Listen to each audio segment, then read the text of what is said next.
Good morning, everyone. The scene behind me looks just like yesterday.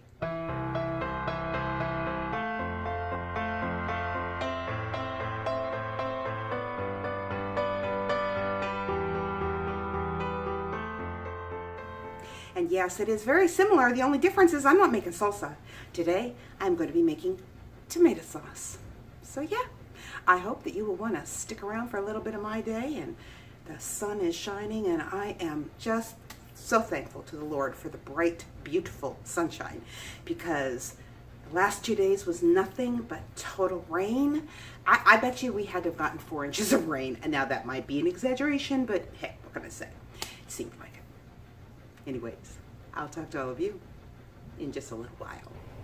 Hello again, and I have finished with the first 15 pounds of tomatoes. Now, that's not saying that I'm finished through the processing. No, I have just got them all put through my KitchenAid processor or food strainer and have them in a pot ready to go on the stove to be cooked, so that, yeah, I can begin that whole process. But right now what I'm doing is I am boiling the second 15 pounds of tomatoes for 15 minutes and draining them, and then I'll put them through the food strainer. And I chose to use my KitchenAid because the screen that comes with the food mill, now there is 3 different sizes. There's just the standard screen that it comes with.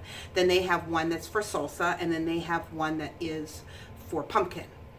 And the one that comes with it is a very, very tiny hole in the screen itself. And it's like twice as small as the one that the KitchenAid comes with that's for tomatoes. And for making sauce, tomato sauce, I should say. And the one that's for pumpkin is too big. So that's why I'm using my KitchenAid one. Plus, yeah, actually, it's a lot easier. Just flip on a button and it does whatever you need it to do. But anyways, that's what I'm doing right now. And yeah, I'll keep you informed. And I hope everybody's having a wonderful day. And I really hope that the sun is shining where you are at, because it is a gorgeous day here. And yeah, I'm in the house. Anyways, talk to you in just a little bit. Well, hello again, everyone. I don't know if you can tell, but the sun is setting where I live right now. Yeah, I have been at making this tomato sauce all day long. Yeah.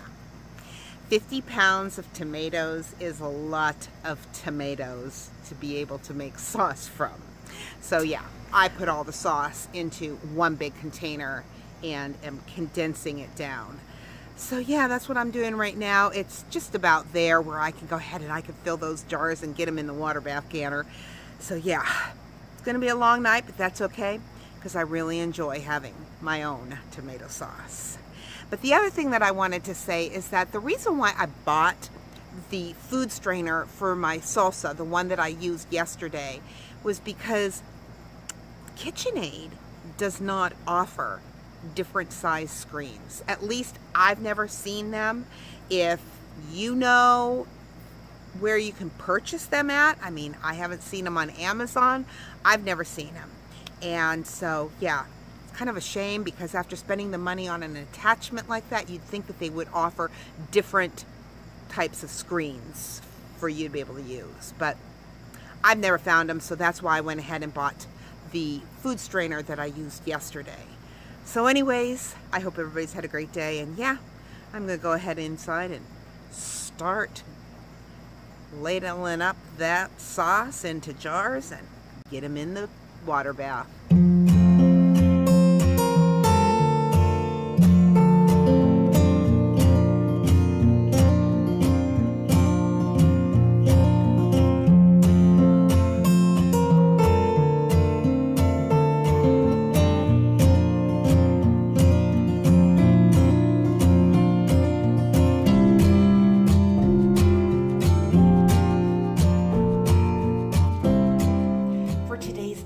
We will be reading from 1 Thessalonians chapter 4, verses 11 and 12.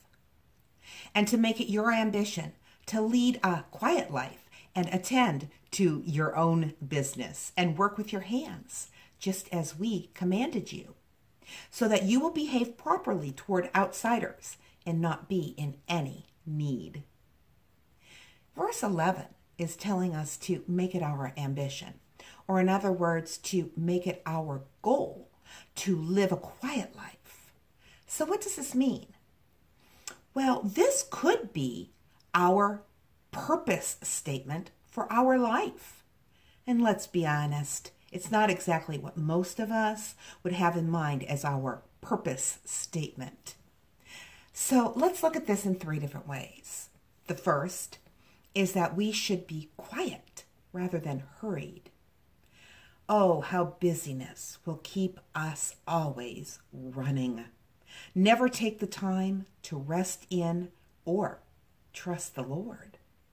You see, the quiet life is one that refuses to be governed by calendars and schedules, but instead governs their calendars and schedules by the Lord.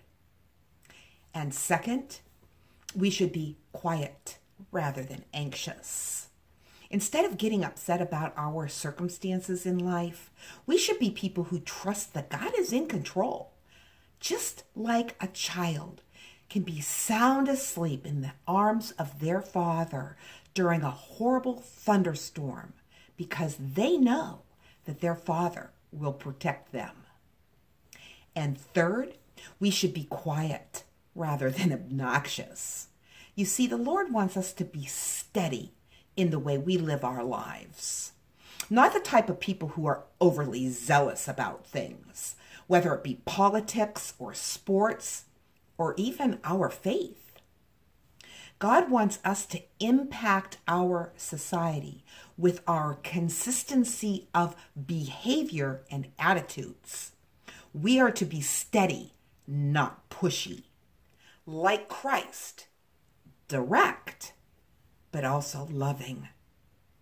And the third part, we are to be working with our hands. Now, Paul is not saying that we should all desire to be blue-collar workers. He is simply telling us that people should earn their own living. In other words, we should resist the entitlement mentality. You see, this is what God has designed us to do. Back in the Garden of Eden, before sin entered and corrupted the world, God put Adam to work. Labor was never meant to be a drudgery. It was meant to be a way for us to fellowship with God and to share in the care of His creation. God wants us to work with our hands because it helps fulfill His purpose for us. Now, in light of that, verse 12 makes sense. Then people who are not Christians will respect the way we live. People will respect us because our life will be dramatically different. And the believer's life should look dramatically different from the unbelievers. Our life should be an example without us ever having to say a word. And with that, I want to remind you, life happens. Let's enjoy it. And although some people may mock you, people tend to respect someone who lives and stands up for something they believe in wholeheartedly, especially if that is backed up by action. God bless, and I will talk to you on Monday.